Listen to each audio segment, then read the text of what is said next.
Super émission en perspective aujourd'hui. On parle de quoi? Eh bien, écoute, on va parler de comment s'installer dans le médical à Dubaï.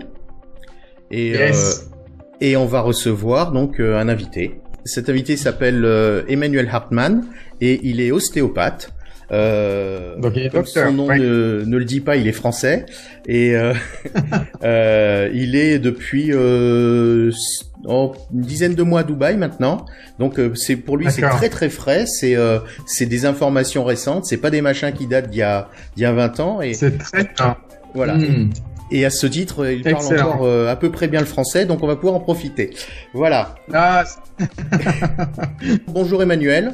On est carrément à ton cabinet en fait, hein, et tu es en train de prendre un peu de temps pour les gens de Carrière Express, c'est super cool. Donc vraiment déjà vraiment sympa. Alors nous, ce qu'on voudrait savoir, c'est grosso modo l'émission elle est sur comment s'installer en tant que médecin à Dubaï. Mais d'abord, est-ce que tu pourrais nous parler un tout petit peu de toi? Oui. Donc non, moi je suis venu. Si tu préfères, hein. Je suis ostéopathe depuis maintenant 17 ans. J'avais mon cabinet avant à Arcachon. J'ai vendu il y a à peu près un an maintenant, non, 2016. 2016, avant d'arriver ici, tout simplement pour être ostéopathe et général manager à Physical Health Healing Center, une clinique de Dubai Healthcare City. Donc on est Physical Health and Healing Center. On n'a pas eu le choix. D'accord. Parce que ici, c'est les autorités qui décident parmi une liste de noms. Ouais, et c'est vrai. S'il n'y a rien qui convient, ils te le soumettent. Et tu dois choisir dans leur liste à eux. Et donc, voilà, on est une clinique qui est tournée vers les médecines complémentaires. Ici, tu as beaucoup de très grosses structures. Nous, on est une petite clinique de niche. On travaille en fait beaucoup sur l'éducation du dos. Donc les écoles du dos à la française qui mettent à profit tout ce qui est stretching, musculation, éducation en proprioception, en gestes et postures et ainsi de suite. Avec de la physiothérapie, avec de l'hydrothérapie et donc moi en ostéopathie. On cherche encore actuellement, d'ailleurs j'en profite, on cherche un acupuncteur. Voilà. Et donc si vous êtes acupuncteur et que vous cherchez une prise en charge complète, on a un autre volet qui nous permet de nous adresser aux mamans et aux nourrissons. J'ai mis en place en France, dans la maternité d'Arcachon, donc un hôpital public, une intervention ostéopathique qui continue encore maintenant, où on voit les enfants entre J1 et J4 après la naissance. Et donc ça nous permet vraiment de faire du vrai préventif, de voir tous ces enfants et de limiter les cas de plagiocéphalie, de torticolis congénitaux, etc., de résoudre ça très rapidement. Donc là aussi, on fait un suivi en fait de la grossesse, que ce soit en physio, en drainage lymphatique ou en ostéopathie, qui permettent à la maman d'aller mieux pendant sa grossesse, de ne pas avoir trop de douleur. Normalement, si elles font tout le parcours, elles arrivent à la fin en pleine forme. Et à partir de là, ensuite, de récupérer beaucoup plus rapidement. Donc, on travaille en fait avec un réseau de médecins autour de nous qui nous renvoient les patients directement ou par le bouche à oreille. Waouh. Beaucoup de patients, t'es busy? Pardon? Est-ce que tu as beaucoup de patients? Oui. Mais j'ai une politique de travail qui fait qu'on essaye toujours de trouver une place dans les 3 jours. D'accord. Donc ça veut dire que j'ai pas beaucoup de vie privée à côté. Ouais, voilà, c'est ça aussi. Mais alors si tu compares avec ton cabinet à Arcachon, tu dirais que déjà être médecin à Dubaï par rapport à être médecin en France, quelle est la différence? Alors, être ostéopathe à Dubaï ou être ostéopathe en France, la différence principale, je dirais, c'est uniquement sur les licences et sur la volonté des patients. En France, les gens sont plus éduqués au système médical français, donc ils patientent, comme le nom l'indique. À Dubaï, pour moi, c'est la vraie valeur de ce que doit être un patient, c'est-à-dire c'est un client. Il vient, il veut un résultat. J'ai mal au dos, je veux qu'on me soigne. Je suis enceinte et je veux pas avoir de douleur jusqu'au bout, je veux une prise en charge qui va avec. Donc on est redevable, comme dans n'importe quel commerce, d'un service et d'une qualité de soins qui va avec. C'est un peu différent du système français où les gens sont des patients qui patientent au bon vouloir du thérapeute. Ça doit être un choc de culture, ça, par rapport à la pratique médicale. Un choc de culture quand les médecins arrivent ici après avoir passé toute leur vie, toute leur carrière en France. Oui, totalement. Parce que, alors pas pour moi en tant qu'ostéo, parce que c'est encore un peu particulier. J'ai toujours eu une ouverture d'esprit vers l'extérieur. Par contre, pour un médecin généraliste à la française qui arrive ici, il est sur l'ultralibéralisme. Alors, je peux même pas dire à l'américaine parce que ça va encore plus loin. Ici, il y a tout de suite des incitations aux performances de la clinique. Il y a énormément de choses qui se mettent en jeu à côté. Et donc, oui, on peut pas faire un petit cabinet à la française où on va être tout seul, on va ouvrir sa pièce et recevoir des patients. Ici, ça fonctionne pas. Ça, c'est pas possible. D'accord. Enfin, c'est pas possible. Enfin, si, c'est possible, mais ça va te coûter énormément d'argent initialement. Tu vas devoir, donc, pour les rentabiliser, faire des prix de consultation super élevés. Et tu as énormément de compétition, tu as énormément de concurrence. L'exemple que j'ai en tête, c'était un symposium que j'ai fait l'autre jour autour de la néonatalité. Il y avait peut-être 700 personnes inscrites. Dedans, il y a un peu toutes les professions, mais on en avait peut-être 400 spécialisés en néonat. Pour une ville qui compte 2,8 millions d'habitants, sachant que les chiffres en France, on est à peu près à 200 pour toute la France. D'accord, waouh, ok. Sachant que c'est des systèmes de formation continue, donc on va avoir beaucoup de gens autres qui vont se greffer autour, mais ces 400-là sont réellement des professionnels de la néonate qui viennent de partout dans le monde. Donc la concurrence, elle est réellement mondiale, elle n'est pas juste locale. Donc s'installer à Dubaï, en fait, en pensant au même modèle qu'en France, avec son petit cabinet, son petit portefeuille client, enfin de patients, il faut oublier tout de suite. Alors ouais, il faut oublier parce que ça ne correspond pas à la réalité. On peut développer sa propre clientèle une fois qu'on est sur place, on peut avoir ses filières, ses référales, etc. Mais tu ne peux pas juste vivre enfermé dans ton cabinet et attendre que le patient vienne. Ça fonctionnera pas. Ça, beaucoup de médecins en France ou de kinés comptent par exemple sur d'autres médecins pour leur envoyer des patients. Ici, ça fonctionne, mais à condition qu'il y ait rétribution en face ou que ce soit un échange de bons procédés. Donc la plupart du temps, c'est l'intéressement au sein de la clinique qui fait avancer le schmilblick. On a un kiné, tu es docteur, tu envoies des patients vers le kiné, comme ça le kiné travaille. Et il y a donc, lié à cette ultra-concurrence, il y a quand même une moindre pratique. Des chirurgiens qui en France font énormément de consultations et de chirurgie vont se retrouver ici à faire seulement 3 chirurgies par semaine. D'accord. Là où en France, ils peuvent en faire 4 à 6 par jour. C'est dû à quoi? Uniquement la compétition. L'offre est pléthorique. D'accord.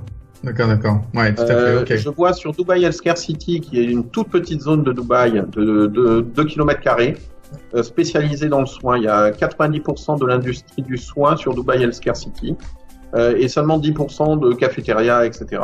Tout le reste, c'est des échoppes de jus.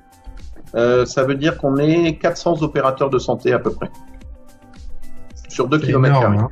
D'accord. Et après, tu as d'autres quartiers de la ville qui sont à peu près similaires, Jumeirah, etc., où là, tu vas avoir une rue avec que des cliniques. Et la rue doit faire 3 à 4 km de long, avec des cliniques de chaque côté, des petites, des grandes. Enfin, on a à peu près toutes les tailles. Donc, il y a énormément de concurrence. Ça, c'est la fameuse Al-Wazl Road, sur lequel il y a des cliniques tout des deux côtés de la rue pendant plusieurs kilomètres de long. Jumeirah Beach Road aussi, c'est bien blindé tout ça. Mais ça montre bien l'ultra compétition dans le domaine. Ce qui a des effets pervers aussi, c'est pas tout propre. Même quelqu'un de très bon, quand il arrive ici, s'il ne pratique plus autant qu'avant, quand c'est un métier manuel comme chirurgien, forcément il perd la main. Donc il y a énormément de choses qui jouent là-dessus. L'âge d'or des je viens pour travailler une semaine et je repars, on se rend compte qu'en fait ça ne fonctionne pas parce que ça ne permet pas d'avoir un bon suivi du patient. Et donc là aussi, la plupart des médecins qui continuent à venir 2 fois par mois pendant 2-3 jours, en fait sont simplement financés par la clinique. C'est la clinique qui décide de les faire venir. Elles perdent de l'argent avec eux, mais ils sont là pour l'image de marque de la clinique. Wow, ok. Et alors, la question aussi que j'avais, en gros, enfin, déjà quand on t'entend, on a l'impression, Emmanuel, qu'il faut pas venir. Ça fait peur, non? Il faut avoir peur, mais ça n'empêche pas de se lancer. Si on a bien étudié le cas, si on a des opportunités, etc. C'est simplement qu'il ne faut pas partir à l'aveuglette, c'est comme tout. C'est une ville très chère, si on vient ici à l'aveuglette, on risque après de s'en mordre les doigts. Mais si on prend certains domaines, donc oui, la concurrence est très forte, si on parle par exemple des infirmières, mais il y a des médecins qui n'apprécient pas du tout de travailler avec des infirmières philippines ou indiennes parce qu'elles ont une certaine culture et eux n'arrivent pas à s'y acclimater. Et ils vont préférer avoir une infirmière de leur propre pays d'origine. Donc là, il peut y avoir une ouverture. On peut avoir, par exemple, pour les sages-femmes. Ici, c'est une zone où il y a très peu de rééducation du plancher pelvien. Donc paradoxalement, il y a énormément de sages-femmes, mais il y a très peu de rééducation du plancher pelvien parce que culturellement, les Indiens ne le font pas, les Philippins ne le font pas, et les locales ne le font pas. Elles s'y mettent, hein, ce service est là, elles s'y mettent, il n'y a pas de problème. C'est simplement que c'est pas dans la culture d'origine. Il y a encore 10 ans ici, le seul soin que demandait un client local, c'était juste une pilule. Je veux ma pilule et aller mieux tout de suite, immédiatement. Ouais. Donc on laisse pas de temps au corps, on laisse pas évoluer les choses. Ok. Et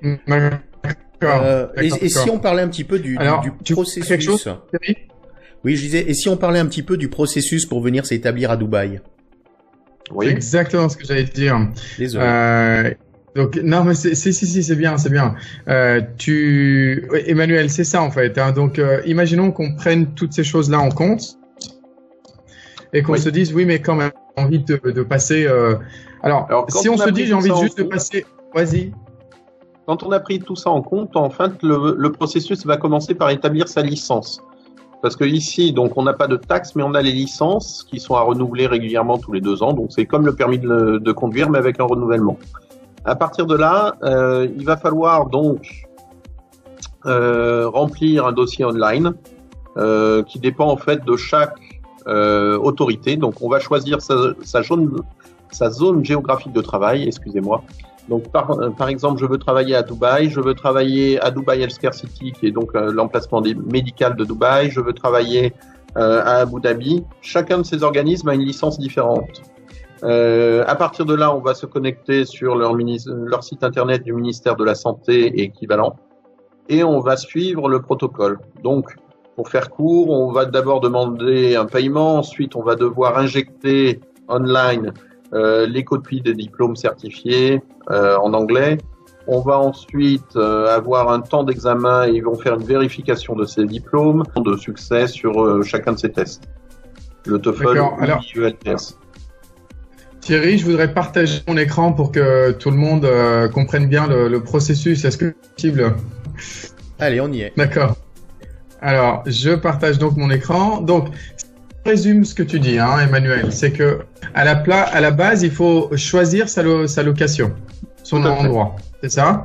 Donc, soit c'est le Ministry of Health. Donc, ça, c'est pour un emplacement à Dubaï, j'imagine? Oui. Ouais. Ici, Dubai Health Authority, c'est un autre. C'est Dubaï aussi. En fait, la différence entre les deux, le MOH te permet d'aller travailler un peu plus loin que Dubaï et de faire par exemple du domicile. DHA te permet de travailler que sur Dubaï, te permet aussi de faire un peu de domicile. Vas-y, tu peux passer au suivant. D'accord. DHCC, c'est donc une free zone avec un règlement particulier dont le but est en fait de faire du tourisme médical au départ. Et donc à partir de là, le niveau d'accréditation, le niveau nécessaire va être plus important pour y rentrer. La licence va être plus élevée aussi. Par contre, les formalités ne sont pas tout à fait les mêmes. C'est plus rapide? C'est censé être un peu plus rapide, en pratique non. D'accord. Mais par exemple, pour ça c'est le Dubai Healthcare City.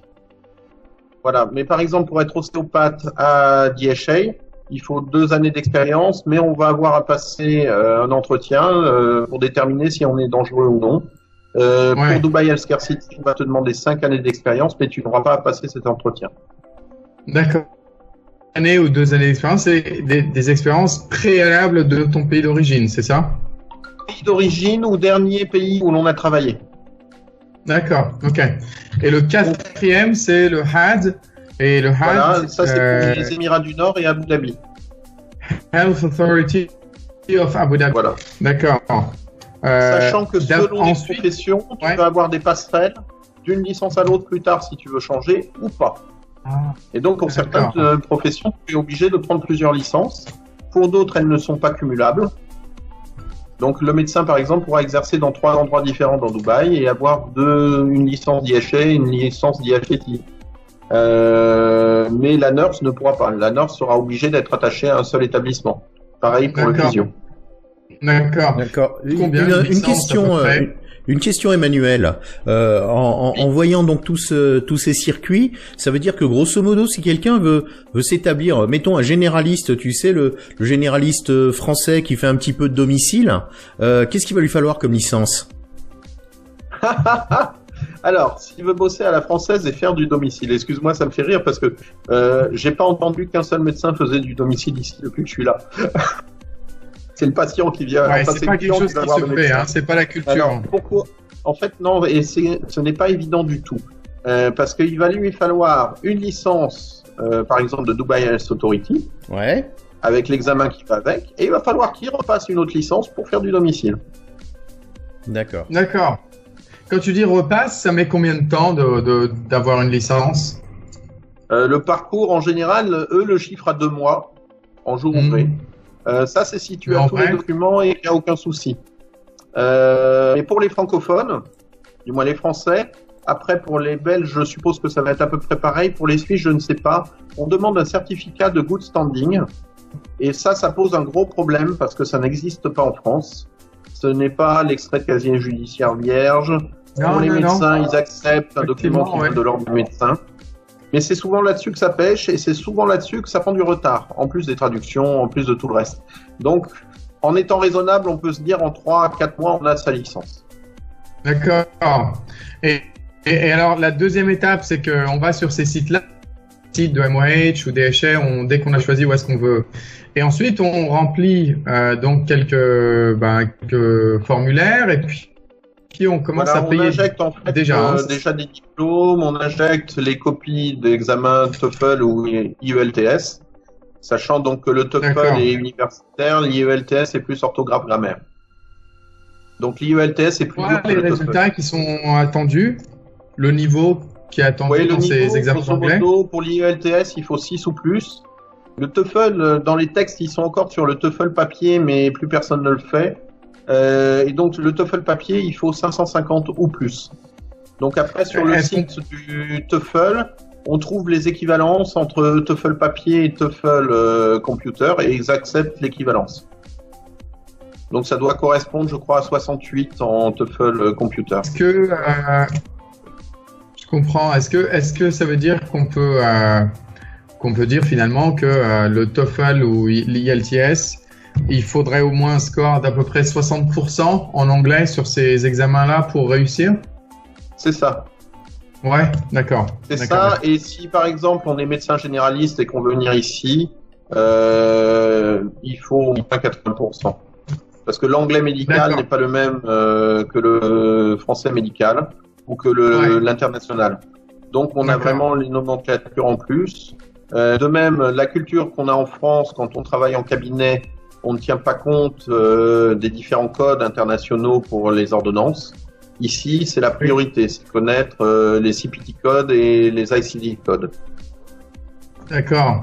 Donc il y a de la remise à niveau, il y a pas de la remise à niveau d'ailleurs, il y a des choses à apprendre en plus pour pouvoir exercer ici par rapport à... Ça se fait une fois qu'on arrive, mais c'est des choses qui changent de notre pratique à la française. D'accord. Donc ensuite, il y a une vérification justement de tous ces documents, du dossier de candidature, etc. C'est ça? Oui, tout à fait. Et donc, cette vérification se fait principalement par email. Donc là aussi, il faut contacter son école, il faut contacter le ministère de la Santé, il faut contacter les différentes filières pour qu'ils ouvrent l'email et qu'ils suivent le lien et qu'ils remplissent ce qu'on leur demande. Donc c'est un peu d'organisation. Mais si on fait ça, on arrive à gagner du temps parce que sinon le ministère ne va jamais lire l'email ou ne va jamais aller en ligne et cliquer là où il faut. Ou sinon, le mieux est de prévoir un voyage ou d'être en France et d'aller voir directement le responsable en France pour lui demander de cliquer là où il faut. D'accord. D'accord. Excusez-moi, D'accord. j'ai une. Ça, c'est des bonnes astuces. Vas-y. Ouais, j'ai une information là qui nous arrive. C'est Julie Dalcourt, qui est médecin elle-même, qui nous dit en France on peut demander une lettre letter of good standing au Conseil de l'ordre des médecins. Il faut la demander par email. Voilà. Le certificat est établi au bout de 6 semaines. Super. Tout à fait. Voilà. Ah, ça, c'est Pour les médecins, c'est possible, mais pour une infirmière, c'est plus difficile. Alors, je ne sais pas si elles ont un ordre maintenant.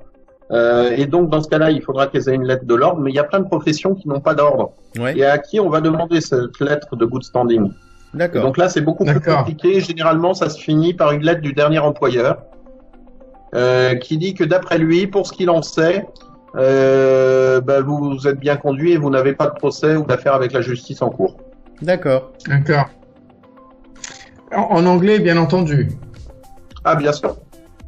D'accord. Et il faut qu'en fait, et elle ensuite... peut être rédigée en français, mais il faut que la traduction en anglais donne certificate of good standing. D'accord. S'il y a un mot ensuite, qui il y a n'y est pas, plus de... ça ne sera pas accepté. Ok.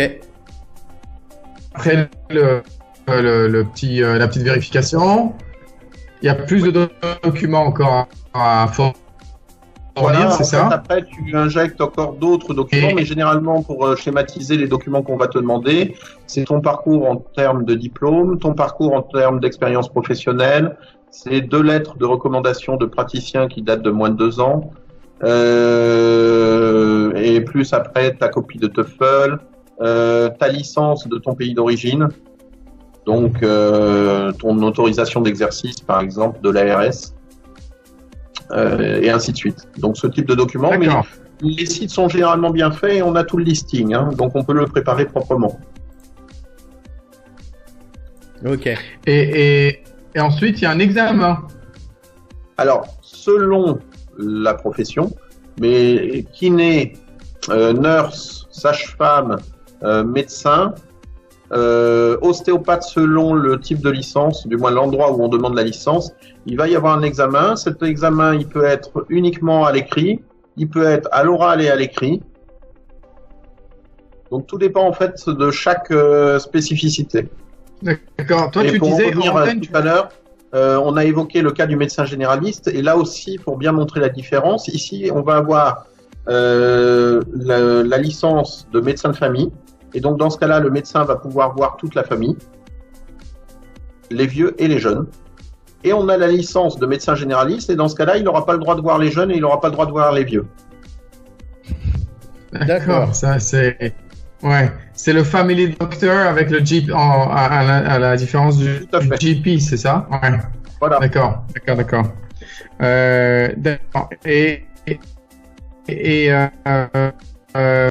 Ensuite, l'éligibilité, c'est quoi? Alors en fait, donc quand tu as passé les examens et que tu les as réussis, ils te délivrent une lettre d'éligibilité. Cette lettre te permet d'aller démarcher et de trouver un employeur. Et donc tu as 1 an pour te trouver un emploi sur Dubaï ou du moins sur les Émirats avec cette lettre.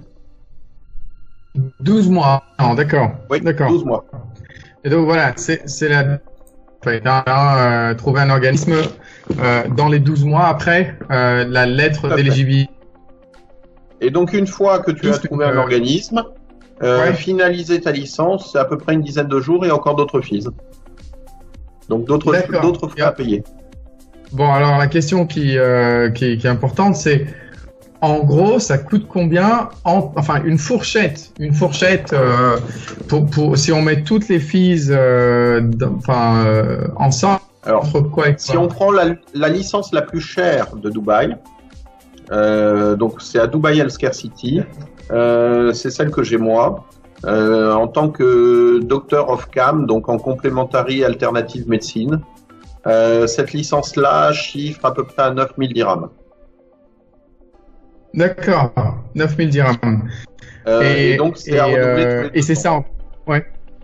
D'accord. Pour un médecin généraliste sur Dubai Healthcare City, elle doit être à peu près à 6000.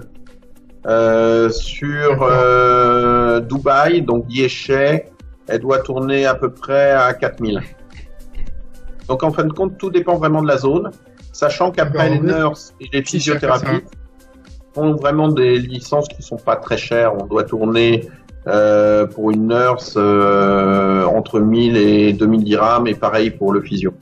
On a eu une discussion assez intéressante avant émission où tu me disais en fait l'idée de venir s'installer à Dubaï en montant son petit cabinet et s'attendre à ce que petit à petit on va avoir une clientèle un petit peu à la française. C'est un autre monde ici. Est-ce que tu pourrais élaborer et nous en dire Oui. Alors il y a tellement en fait de compétition ici. Par exemple, chaque cabinet de médecin a quasiment chaque clinique, parce qu'on dit des cliniques, c'est pas des cabinets en fin de compte. Chaque clinique a toujours son médecin et son physio. Donc, par exemple, une clinique qui voudrait s'installer et faire que de la physio va être très très mal, parce qu'elle va vraiment être dépendante du réseau des médecins qui sont autour. D'accord. Ensuite, on a le problème des assurances. Ici, comme partout ailleurs, tout le monde veut du direct billing, donc veut simplement montrer sa carte, ne rien avoir à débourser, et que l'assurance rembourse après. Justement. Donc là, de toute façon, la première année d'exercice, par exemple, il n'y a aucune assurance qui va accepter de faire du direct billing avec une compagnie. D'accord. Et ensuite, donc simplement l'aspect compétitif. Si on regarde juste de tête, les médecins francophones de famille à Dubaï actuellement, par exemple, ils doivent être 20. Du moins, les médecins français. Ouais. Les francophones, ils doivent être 100 ou 200 sur les médecins généralistes. Selon qu'ils viennent du Maroc, de Tunisie, d'Algérie, etc., on en a encore plus. Voire ceux qui ont simplement fait des études en France et qui ne sont pas de ces pays-là. Donc au final, il y a juste venir et s'installer, il faut avoir des reins super solides financièrement pour espérer se monter comme ça et avoir de très très bons contacts. Je connais sur Dubai Healthcare City une seule clinique qui fonctionne comme ça, qui était sur Dubaï depuis 20 ans, qui l'a ouverte. Donc il a acheté son cabinet, il est dedans. Pour l'instant, il a recruté personne, ça fait plus d'1 an qu'il est là. Il tourne parce qu'il a sa clientèle qui est réputée, etc. Mais c'est un travail qu'il a construit. C'est pas j'arrive et j'ai tout qui me tombe dans la bouche. De même, si on vient et qu'on est recruté par un établissement, cet établissement va référer des patients. Mais la plupart du temps, si on est donc un médecin, je fais 2 catégories, en fait, les Bac plus 5 et les autres. Bac plus 5 et plus et les autres. Si on est Bac plus 5 et plus, médecin, ostéo, peu importe, on va devoir se construire soi-même sa clientèle. Parce que le salaire va toujours, pour que ce soit intéressant pour nous, être un fixe plus un pourcentage ou être que du pourcentage. Si on est en deçà, Bac plus 3 ou en règle générale, on va à ce moment-là avoir un salaire fixe. Parce que ça coûte moins cher pour la clinique. Le seul problème, c'est qu'on va être en compétition directe avec donc des kinés indiens, philippins, et qui sont très bons aussi, qui ont de très bonnes formations, mais qui vont coûter à l'établissement en début de carrière peut-être 6 000 dirhams pour bosser 6 jours sur 7 à 48 heures par semaine et sans chômer. Et sinon, qui vont pouvoir travailler. Donc, si on prend, il y a des kinés français qui bossent ici. Ils sont pas beaucoup. Ils sont principalement dans des centres français. Et eux, donc, un kiné français ici va gagner entre 15 000 et 25 000 dirhams par mois. D'accord. C'est un choix de l'établissement de faire appel à ces services très spécifiques. D'accord. Et la médecine française est encore demandée, elle est encore en vogue ou pas très? Alors, je dirais que chacun aime se faire soigner dans sa langue d'origine, dans sa langue maternelle. À partir de là, je ne sais pas combien on a de Français actuellement à Dubaï. Quand je suis arrivé, on était à 27 000 à peu près, 19 000 officiellement, et puis il y en avait un peu plus non officiels. Et donc c'est sur cette clientèle-là qu'il fallait compter. Et j'ai cru comprendre qu'il y avait eu beaucoup de départs depuis 2 mois. Ouais. Et qu'on m'a parlé, j'ai entendu du 5 000 personnes en moins. Alors je sais pas si c'est vrai ou pas, mais ça fait quand même beaucoup de départs. Non, les 5 000 personnes en moins, c'est des prophètes de l'apocalypse. D'accord. Bon, et là, je vais me fâcher avec quelqu'un. Non, 5 000 départs. Vu ma position, je prends assez bien le pouls de la communauté francophone et française. Il n'y a pas eu 5 000 Français qui sont partis.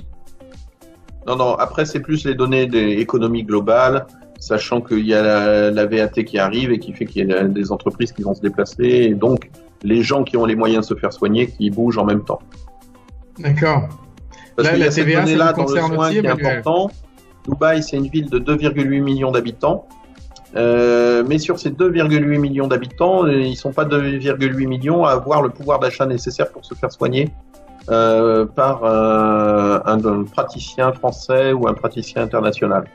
La plupart du temps, dans ces 2,8 millions, il y a au moins 1,5 million qui ont l'assurance la moins chère, qui leur permet juste d'aller à l'hôpital.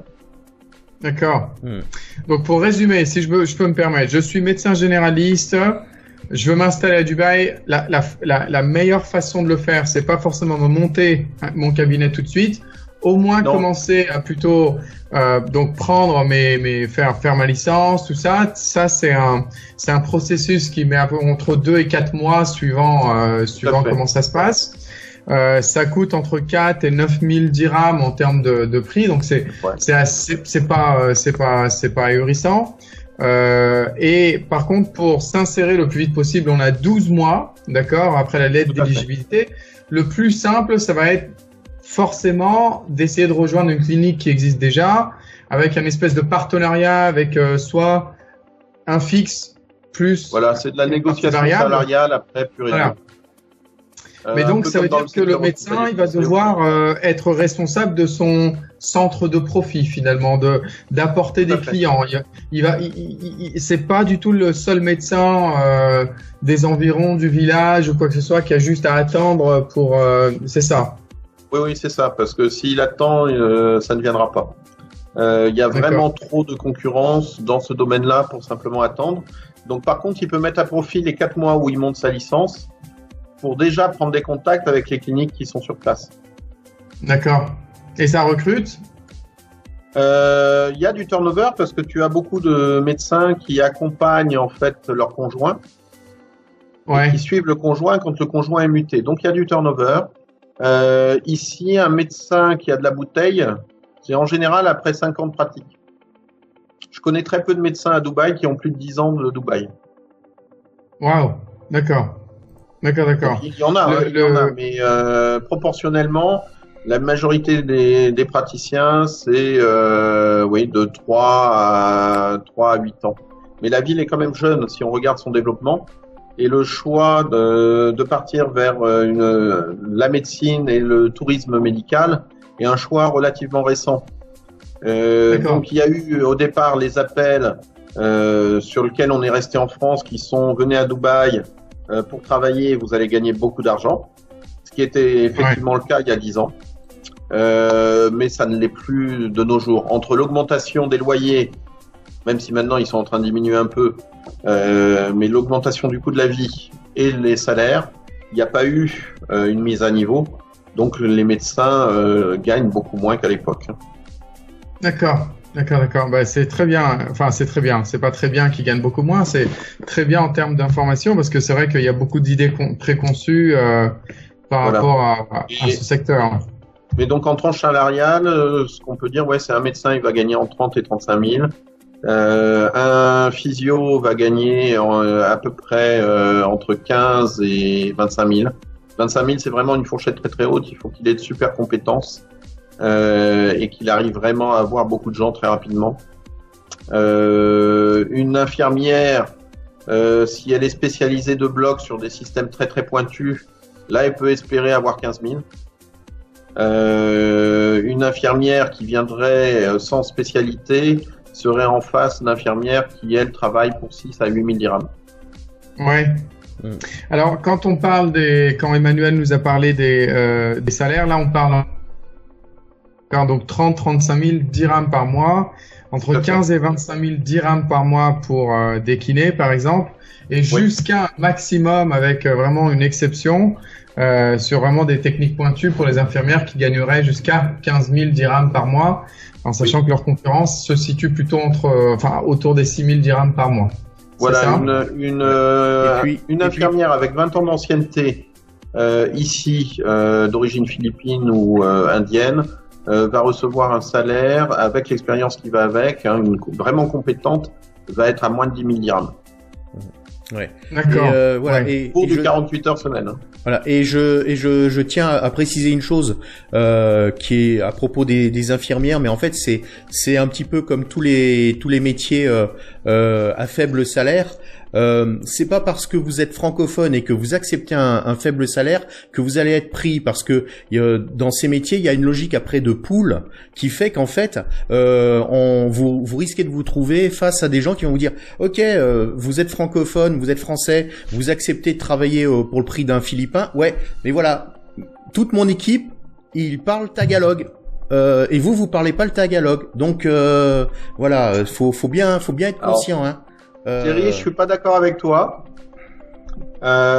Ici, le secteur médical parle anglais, pas tagalog. D'accord, mais c'est-à-dire que le Philippin en bloc n'a pas le droit de parler tagalog. Hein. Il doit parler anglais, simplement pour des notions de sécurité.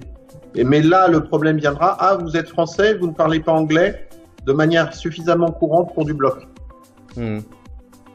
Est-ce qu'il y a une association, Emmanuel, si je suis médecin en France et que j'ai envie que après avoir regardé cette émission, je suis quand même intéressé, oui.